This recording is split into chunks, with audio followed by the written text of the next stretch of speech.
I think that's pretty representative of this conversation. Yeah, yeah, I remember when I was 10 years old and I was with my Maverick. That was her. It was I didn't know the difference between a male and female duck.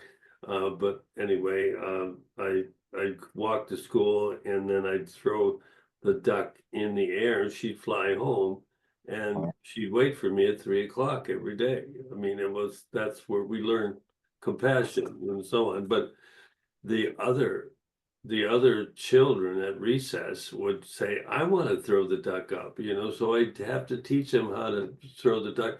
They were so powerfully connected to that duck that when the school said that you have to get rid of that duck,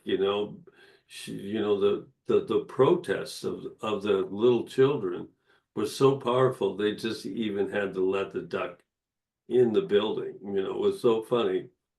But that's what love does. It's just what you learn something from a duck, But yeah, that's life. And in Minnesota it became cold, and so we had to find places for him to stay, like a dome or something, and we let him stay. And eventually we let her stay. And my father said, well, it's time to go pick up Maverick, And so, but he knew that there was another problem. And I was so anxious to go pick up my duck Maverick and say, well, that was in March. So in March, the weather was okay for her to be in outdoors. But anyway, I was touched so much because when I got to this place, I saw her and she ran towards me and she wrapped her legs around, or she wrapped her neck around my legs.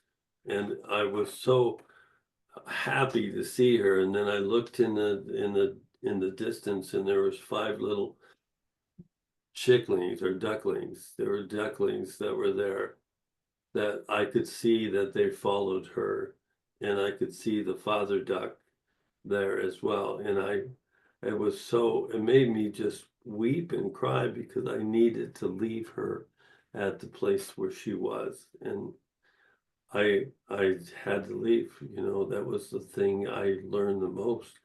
I needed to let go of my duck. It touched me, but it touched everybody around me because I couldn't be with my duck anymore. So this is our life.